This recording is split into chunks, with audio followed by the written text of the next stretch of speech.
Good evening, everyone, and welcome to FSEN Daily. Folks, I'm going to be pretty transparent with you guys up front as we start this second episode.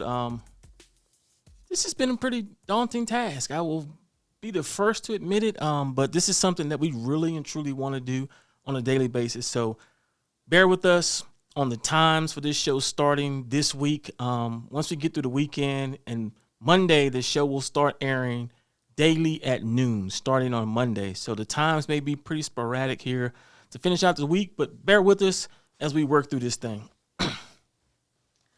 So yesterday we went through the girls' district. Let's look at 3A. After last night's games, Alpine moved into first place as they have a 5-1 record. And there was a lot of games that went on yesterday, folks. I'll be honest with you. A lot of big wins. No real changes in the 3-4A. Let's jump ahead to girls 4-1A. So girls 4-1A, Bowie stays in control there at 7-0. You got Austin now at 5-2, Irving 3-3, Young Women's 1-5. Harmony Science Academy 0-6. Where this changes really start to happen, folks, is in this 4-2A. Last night was some big games. You saw Mountain View win. Then you saw Clint, and we kind of expected Clint to lose to Riverside. And so what that sets up is on Friday, January 31st, that matchup, in our opinion, will really determine who's going to finish second in the district. Those two teams will go head-to-head, Mountain View and Clint, and that's going to decide that district, in our opinion. So that's a Friday matchup. So that's definitely a game to watch on Friday. Now for where the fun really starts to begin, right? So yesterday, when we had this discussion about District 5-1A, Chapin was sitting in the driver's seat. Worst case scenario for them was that they may have lost on Friday and to Burgess, and it would be a tie. Well, lo and behold, Kenya Teal decided they were going to break up the party. And Kenya Teal beat Chapin last night to set up what's going to be a winner-take-all game on Friday for District 5-1A champion. The winner of that game between Burgess and Chapin will be the champion. There's no ifs, ands, or buts about it. The winner of that game will be the champion. And so Friday's game will decide the district champion. Now as we get over to District 5-2A, you have America sitting in the driver's seat, Hanks at 8-2, Bel Air 7-3. Now, our prediction on this district hasn't changed as far as we think that it's going to be a tie between Hanks and Bel Air for second in the district. And then however the tiebreaker is, that's how I think this district second seed will be decided.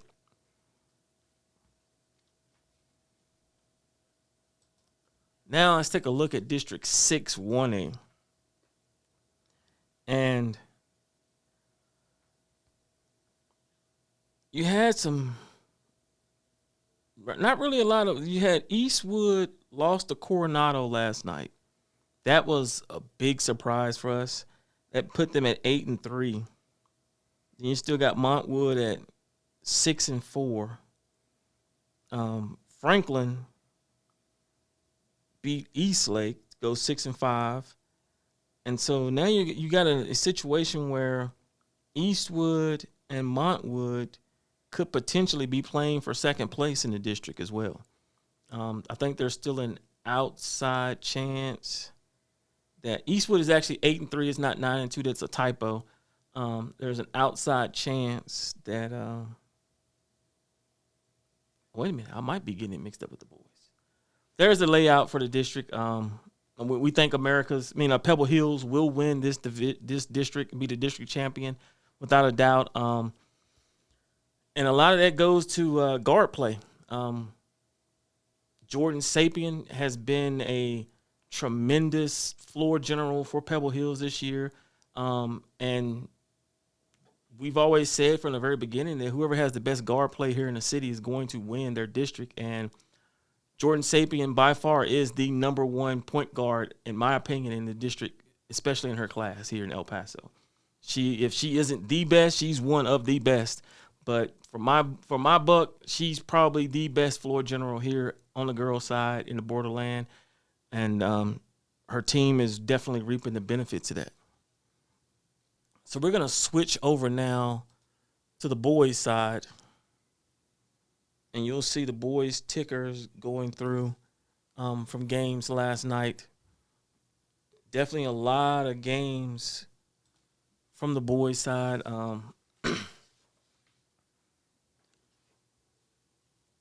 As you can see in this 3-4A, no big surprises. Presidio still remains at top.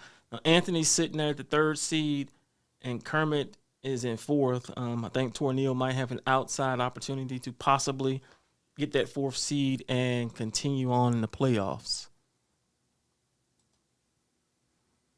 District 4 1A. Last night we had a big win by Bowie, as Bowie knocked off Harmony Science Academy to make a tie there and basically put them in first place in the district. And I'm going to call it now. I think that Bowie will win District 4 1A and be the district champion. You got Austin sitting there at 2-2, Irvin 2-3. And so I think that the Bowie will be the district champion and Harmony will be the second seed. As we move to 4-2A, it's Lettuce sits comfortably in the, well, I won't say comfortably, but it's Lettuce in the driver's seat right now. It's their district to lose. Riverside is at 5-1. Their only loss was to Isleta. And so those two teams will square off one more time before the season ends.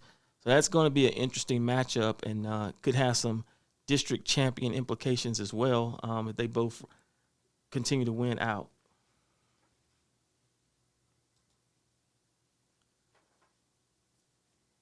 District 5A boys, Chapin remains in the top spot, 6-0, 28-1. What a juggernaut. They still haven't lost a game here in El Paso in a very long time. A very long time has an El Paso team beat them. But now, here's an interesting scenario that happened. So because El Paso High beat Andrus, El Paso High sits in the second seed right now. Andrus sits at third because Canutillo lost last night. So that they went from basically second to fourth. So, again, that is a typo. Canutillo is actually fourth, not second. And so, as you can see, there's definitely some movement there in that district. And that one's going to be a good district to watch to see who ends up with that second seed. I don't think anyone's going to topple Chapin to get into the first seed. Now, District 5-2A. America sits on top of that district at 8-0. Del Valle, their only loss came to America's. Those two teams will square off again one more time before the season's over. Then you got El Dorado. El Dorado has been the surprise of the season for me. Coach Avalos has done an absolute wonder of a job there in resurrecting that program. So kudos to him, especially after last year when they got beat by almost everyone. To be 2 games above 500 now with going into his second year is a huge, huge turnaround for that program. And I'm definitely excited for the direction he has them going. And, I mean, let's be real. He has a chance to possibly jump up in seedings as well. So, hey, don't count out El Dorado in this district also. And then finally, District 6-1A. Coronado and Franklin are not going out without a fight. Last night, Coronado upset Eastwood, giving Eastwood their first district loss, puts them at 8-1. Got Eastlake sitting at 6-2, who lost to Franklin. And so both those top seeds losing, and that basically gave Coronado and Franklin and Pebble Hills, they all now are probably fighting for that third and fourth seed. And I tell you, folks, early in the year, Coronado was playing some really good basketball, as you can see from their record, 18-8. Franklin was playing very well. I think this is the first time that Franklin has been fully healthy all year, and so it's going to be interesting to see what happens here in the next 2 weeks with District 6A. Definitely looking forward to it, and Montwood just continues to slide in district play. Not quite sure why, but they still do have a chance as well for that, possibly that 4th spot. So, I mean, you're looking at 4 teams vying for 2 positions. It's going to be definitely interesting to watch and see what goes on there. I'm definitely looking forward to it. And so that is our quick rundown of the boys and girls districts. As you can see the ticker, you can see the scores from the different games popping up. It's definitely going to be a wild season to finish up with. Let's take a quick look right now at our girls' top 10. As you can see, America's remains number 1. And again, this is from Monday, so the rankings come out every Monday. And you can see where the top teams are currently sitting. There have been some losses, so it's going to be interesting to see how this all shapes up and pans out. And then let's take a look at the boys' top 10. That Eastwood, Eastlake. Eastwood is actually 8-1. A couple typos here. We got to clean it up. I'll be the first to admit it. We have to clean it up. Make sure we put out that stuff. But as you can see, it's going to make for a very interesting next 2 weeks of basketball for both the boys, with the girls' season ending on the 4th. I want to say the boys will end on the 11th. So you got 2 interesting weeks of basketball coming up. So I'm definitely looking forward to that. But folks, it's been, again, these are quick hitters for us. This allows a format for me to highlight some quick things and really put this out daily. So again, looking to get this out on the on noon starting Monday. So bear with us. Keep that in mind. Thank you guys for tuning in.